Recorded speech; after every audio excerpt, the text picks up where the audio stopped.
দুনিয়ার জমিনে পাঠাইছো।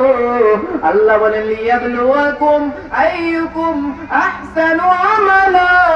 বান্দা তোমরা কে ভালো আমল করো আর কে খারাপ আমল করো। দুনিয়ার জমিনে বান্দা পাঠাইলাম, এ বান্দা মন চায় জিন্দেগি করতে পারবা, মন চায় দুনিয়ার জমিনে রঙ্গ তামাশায় জীবন কাটাইতে পারবা, কিন্তু বান্দা জেনে নাও তোমার সামনে মরণ হাজির। এ পর্দার অন্তরালের মা, ও আমার কলিজার টুকরা ভাই, পর্দার অন্তরালের মা, এই দুনিয়ার জমিনে চিরস্থায়ী বাঁচতে পারবা না। তাকায় দেখো গো মা, তোমার চলার পথের কত বান্ধবী দুনিয়ার জমিনে নাই। ও মা, একদিন তুমিও আমি এই দুনিয়ার জমিনে থাকবো না, তোমাদেরকে আমাদেরকে বিদায় নিতে হবে। এটাই হলো দুনিয়ার চিরাচরিত নিয়ম গো মা। তাহলে দুনিয়ার জমিনে আল্লাহ কেন আমাদেরকে পাঠাইলেন? ও পেচুগাঁও এলাকার মুসলমান, ভালো করে শুনো। আল্লাহ রাব্বুল আলামিন বলেন, বান্দা তোমাদেরকে দুনিয়ার জমিনে পাঠাইলাম, কে ভালো আমল করো আর কে খারাপ আমল করো ওইটা জাস্টিফাই করার জন্য আমি আল্লাহ তোমাদেরকে বানাইলাম। পর্দার অন্তরালের মা, ভালো করে শুনিয়া লও। এ মা, আল্লাহ রাব্বুল আলামিন তোমাদেরকে কত সম্মানে বানাইছেন গো মা। ওরে মা, তোমাদের মতো মা ছিলেন মা খাদিজা, তোমাদের মতো মা ছিলেন মা ফাতেমা, তোমাদের মতো ছিলেন মা আসিয়া, তোমাদের মতো মা ছিলেন মা সুমাইয়া। এ মা, তারা দুনিয়ার জমিনে থাকতে জান্নাতের সার্টিফিকেট পেয়ে গেছেন গো মা। এ মা, আর কত মন চায় জিন্দেগি পরিচালনা করবা। এ মা, আল্লাহর কাছে দুই ফোঁটা চোখের পানি ফলায় কান্দ। আল্লাহকে বলো, মালিক আল্লাহ,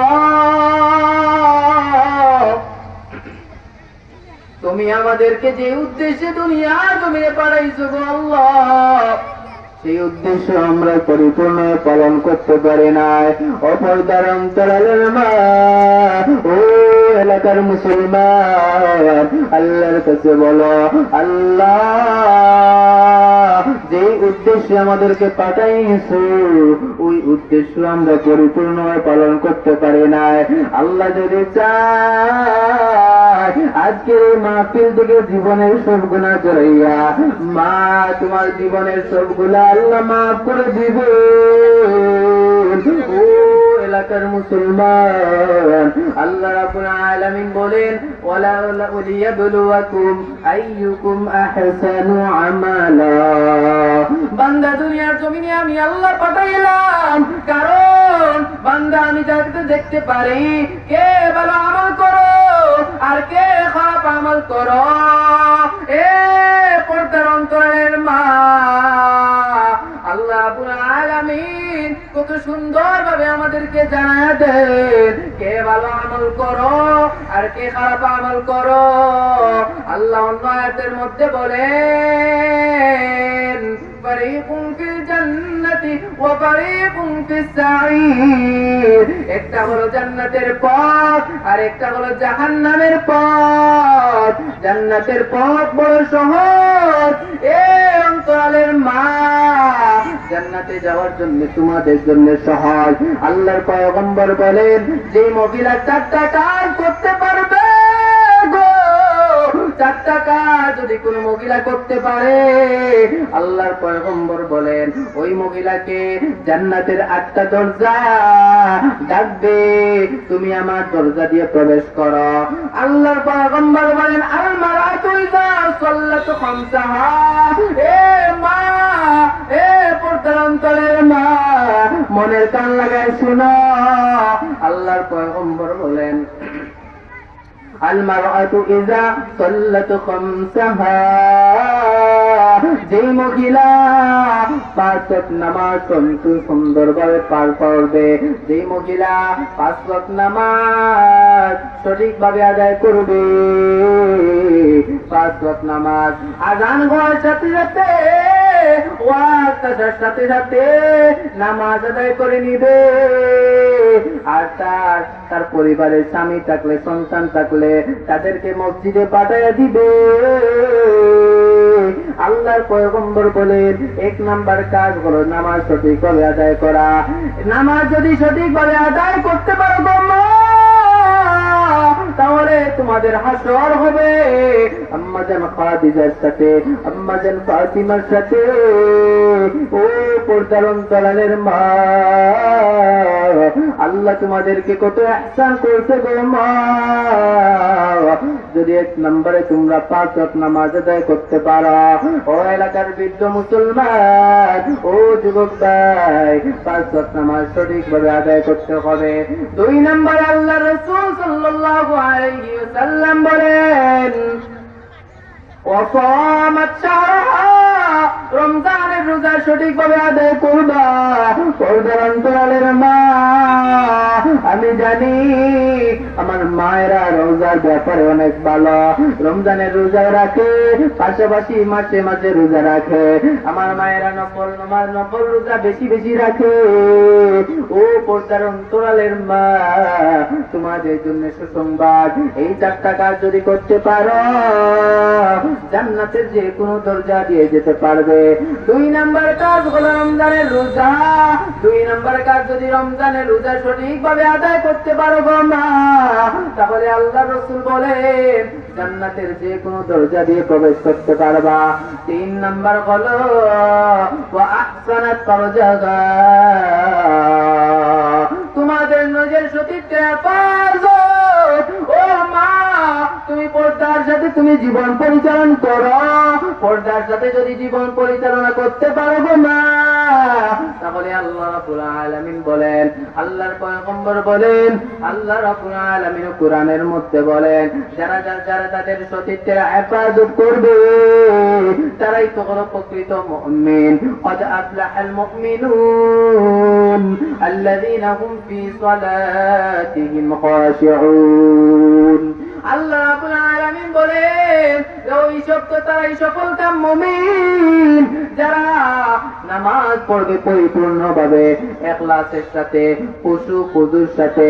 2 নাম্বার, যারা তাদের নিজের সতীত্বের হেফাজত করবে। আল্লাহর পয়গম্বর বলেন তোমরা যদি তোমাদের সতীত্বের হেফাজত করতে পারো, তাহলে আল্লাহর পয়গম্বর বলেন তোমাদের জন্য জান্নাতে যাওয়া সহজ। 4 নাম্বার হলো পাক বালাহা, স্বামীর দায়িত্ব কর্তব্য যদি তোমরা সঠিকভাবে আদায় করতে পারো। ও আমার আম্মা জান, স্বামীর অনুগত যদি হয়ে থাকতে পারো গো মা, এই 4টা গুণ যদি তোমাদের ভিতরে থাকে। 1 নাম্বার হলো ঠিক মতো 5 ওয়াক্ত নামাজ। 2 নাম্বার হলো রমজানের রোজা। 3 নাম্বার হলো নিজের সতীত্বের হেফাজত। 4 নাম্বার হলো স্বামীর আতাত। স্বামীর অনুগত যদি হয়ে জীবন পরিচালনা করতে পারো গো মা, তাহলে তোমাদের জীবন বড়ই সফল। পর্দার অন্তরালের মা, এই ময়দানের ভিতরে অনেক বৃদ্ধ মহিলারা আছে। এই আজকের এই মহিলা প্যান্ডেলে অনেক মা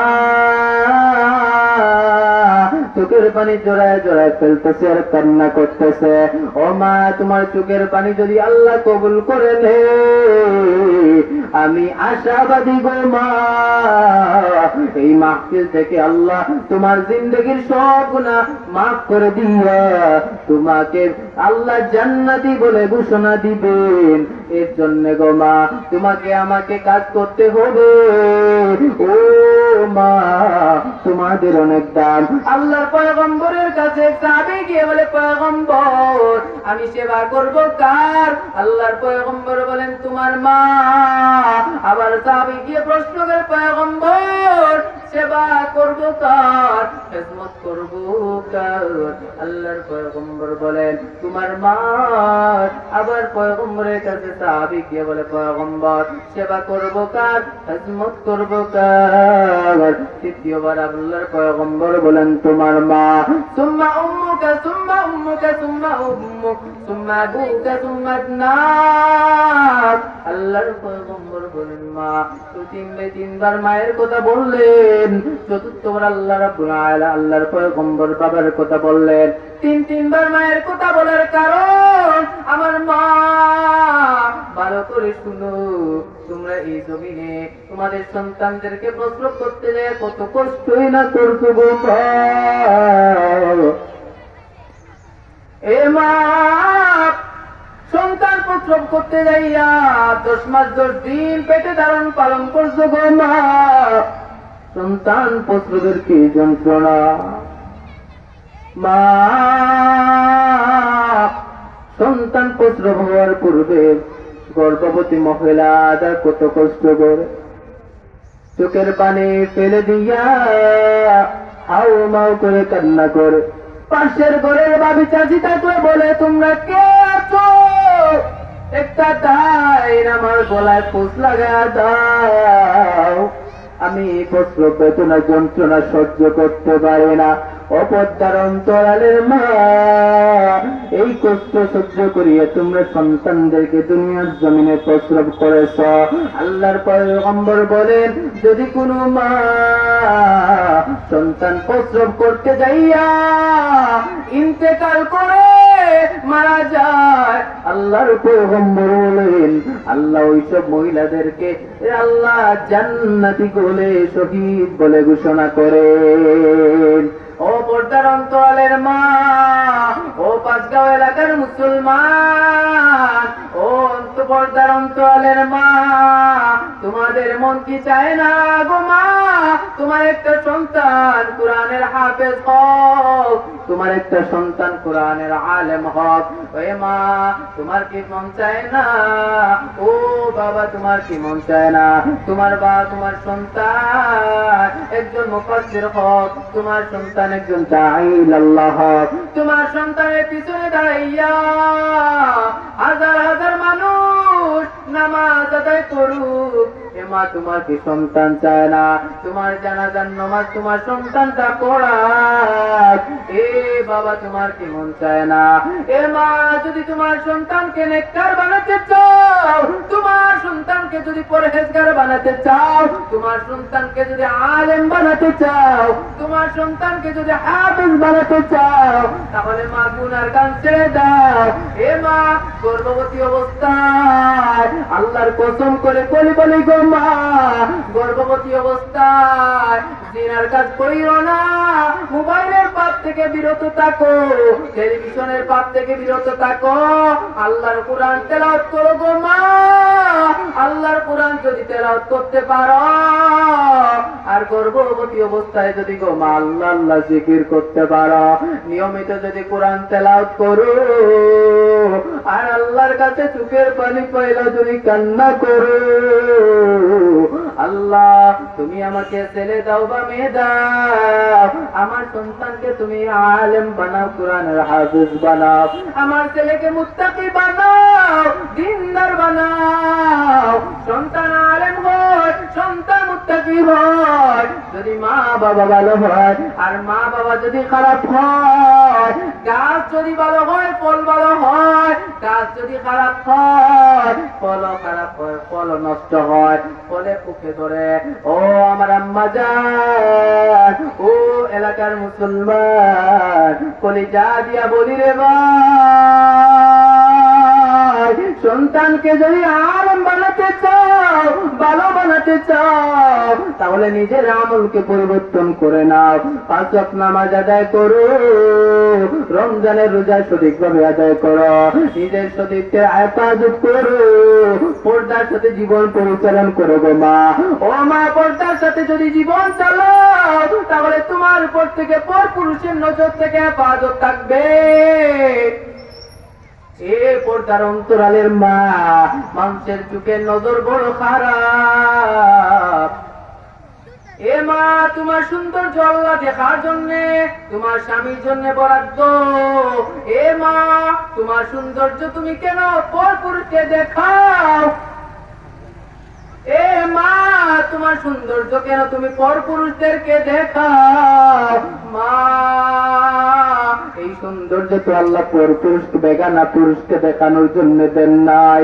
ও যুবক ভাই, তুমি ওই টিজিং থেকে হেফাজত থাকো, নিজের চক্ষুকে হেফাজত করো। আল্লাহর পয়গম্বর আলীকে বলেন, ইয়া আলী কানকান লাকাল জান্নাহ, হে আলী, তোমার জন্য আল্লাহ জান্নাতে একটা ঘর রাখছে, তোমার জন্য জান্নাতে আল্লাহ জান্নাতে গুপ্ত ভান্ডার রাখছে। হে আলী, যদি তুমি তোমার নজরের হেফাজত করতে পারো, তাহলে আল্লাহ তোমাকে জান্নাত দিবে। আল্লাহ তোমাকে জান্নাতের মধ্যে আল্লাহ তোমাকে গুপ্ত ভান্ডার দিবে। পর্দার অন্তরালের মা, তোমার সৌন্দর্য তুমি লুকায় রাখো। এ মা, স্কুলে পড়ো, ভার্সিটিতে পড়ো, কোনো বাধা নাই, বাধা নাই। এ মা, তুমি পর্দার সাথে চলো। আল্লাহর পয়গম্বর বলে, যারা পর্দার সাথে চলাচল করবে আল্লাহ রাব্বুল আলামিন তাদেরকে জান্নাতের মধ্যে প্রবেশ করাবেন। এ মা, এ পর্দার অন্তরের মা, আমিও তোমাদের মতো একটা মায়ের সন্তান। এ মা, আমার বয়স বেশি হয় নাই, আমি মাত্র 27 থেকে 28 বছরের যুবক। এ পর্দার অন্তরালের মা, আমি চাইলে পারতাম, এ মা, আমার মা বাবা চাইলে পারতো আমাকে স্কুল কলেজে পড়াইতো, আমার মা চাইলে পারতো আমাকে না পড়ায় কাম কাজ করাইতে পারতো গো মা। আমার পরিবার বড় কষ্টের পরিবার, আমরা বড় অসহায় পরিবার, দরিদ্র পরিবারের মানুষ। এ মা, বড় কষ্ট কইরা লেখাপড়া করছি গো মা। এ মা, মাদ্রাসায় লেখাপড়া করছি গো মা, এমন মাদ্রাসায় লেখাপড়া করছি শুধুমাত্র দুনিয়াতে বাঁচার জন্য। আমার মা বাবার মনের আশা ছিল আমার সন্তান বড় হবে, দাঈ ইলাল্লাহ হবে, মুত্তাকি পরহেজগার হবে। আমার মায়ের কপাল কত ধন্য গো। এ মা, তোমরা কি চাও না তোমাদের একটা সন্তান দ্বীনের দাঈ ইলাল্লাহ হোক, হাজার হাজার মানুষদেরকে দ্বীনের বয়ান করুক? এ পর্দার অন্তরালের মা, ভালো করে শুনো গো মা। এ মা, আমি তোমাদেরকে জানায়া যাই, আল্লাহর পয়গম্বরের স্ত্রী খাদিজাতুল কুবরা রাদিয়াল্লাহু তাআলা আনহা আল্লাহর পয়গম্বর সাল্লাল্লাহু আলাইহি ওয়াসাল্লামের সাথে যখন বিবাহে প্রণয় বেঁধেছিলেন, এ আমার পর্দার অন্তরালের মা, ভালো করে শুনো গো। স্বামীর কর্তব্য দায়িত্ব কেমন? এ আমার পর্দার অন্তরালের মা, স্বামীর কর্তব্য দায়িত্ব যদি সঠিকভাবে পালন করতে পারো, আম্মাজান খাদিজার মতো যদি হতে পারো, আম্মাজান ফাতিমার মতো যদি হতে পারো, তাহলে তোমাদের জীবন সফল। আম্মাজান খাদিজা বড় ব্যবসায়ী ধনী মহিলা, তবু আল্লাহর পয়গম্বরের ঘরে আসার পর দিনের কাজে সমস্ত সম্পদ ব্যয় করে দিয়েছে। স্বামীর সাথে পয়গম্বর সাল্লাল্লাহু আলাইহি ওয়াসাল্লামের সাথে নিজেকে এমন ভাবে বিলীন করে দিয়েছেন, নিজেকে পয়গম্বরের কাছে সুপর্দ করে দিয়েছিলেন। তিনি নিজের সম্পদ পয়গম্বরের কাছে কুরবানি দিয়ে দিয়েছিলেন। ও পর্দার অন্তরালের মা, তোমরা যদি ভালো হয়ে যাও, তোমাদের স্বামীরা ভালো হয়ে যাবে। কেননা স্ত্রী যদি ভালো হয়, স্বামী অটোমেটিক ভালো হয়ে যায়। এ পর্দার অন্তরের মা, বৃদ্ধ হয়ে গেছে গো মা, অনেক যুবক যুবতী আছো, কান লাগায় শুনো গো মা। আম্মাজান ফাতিমার মতো হও, দরিদ্র হলেও কোনো সমস্যা নাই, কেননা দরিদ্রতা হলো একটা পরীক্ষা। আল্লাহ রাব্বুল আলামিন বলেন, আমি আল্লাহ পরীক্ষা করো মিনাল খাউফি ওয়াল জু', ونقص من الأموال والأنفس والثمرات وبشر الصابرين আমি আল্লাহ বড় দিয়ে পরীক্ষা করব, আমি আল্লাহ দরিদ্রতা দিয়ে পরীক্ষা করব, আমি আল্লাহ খাবার দিয়ে পরীক্ষা করব, আমি আল্লাহ ধন সম্পদ দিয়ে পরীক্ষা করব, আমি আল্লাহ বড় বড় ভূমিকম্প দিয়ে পরীক্ষা করব, আমি আল্লাহ তোমাদের জানমাল দিয়ে পরীক্ষা করব। যদি তোমরা ধৈর্য ধারণ করতে পারো তাহলে সুসংবাদ জেনে নাও, ওয়াবাশশিরিস সাবিরিন। আল্লাহ রাব্বুল আলামিন বলেন ধৈর্যশীলদের জন্য আল্লাহ সুসংবাদ জানাবেন, ধৈর্যশীলরাই হলো জান্নাতি। ও এলাকার মুসলমান, আল্লাহ রাব্বুল আলামিন ভয় দিয়ে খাবার দিয়ে পরীক্ষা করবে। আমার পয়গম্বর সাল্লাল্লাহু আলাইহি ওয়াসাল্লামের কন্যা ফাতিমাতুজ জাহরা রাদিয়াল্লাহু তাআলা আনহা, আম্মা জান তো দরিদ্র পরিবার, আলী রাদিয়াল্লাহু তাআলা আনহু কয়েকদিন যাবত খাবার রোজগার নাই। আলী রাদিয়াল্লাহু তাআলা আনহু আম্মা জান আয়েশা রাদিয়াল্লাহু, আম্মা জান ফাতিমা রাদিয়াল্লাহু তাআলা আনহার ঘরে বড় কষ্ট করে জীবন যাপন করতেছেন। একদিন আল্লাহর পয়গম্বর আম্মা জান ফাতিমার দরজায় এসে করাঘাত করে, ফাতিমা মা, আমি তোমার বাবা মুহাম্মদ সাল্লাল্লাহু আলাইহি ওয়াসাল্লাম, দরজাটা খুলো গো মা। আল্লাহর পয়গম্বরের মেয়ে ফাতিমা বলেন, বাবা আমি দরজা খুইলা তোমার সামনে আসবো, এমন কাপড় আমার শরীরে নাই, আমার ঘরে এমন কোন কাপড় নাই। আল্লাহর পয়গম্বর ওনার শরীরে একটা এক্সট্রা চাদর, অতিরিক্ত একটা চাদর, ওই চাদরটা আল্লাহর পয়গম্বর দরজার উপর দিয়ে ফাতিমার কাছে দেয়। আর চোখের পানি পেলা ফাতিমা পয়গম্বরের সামনে হাজির।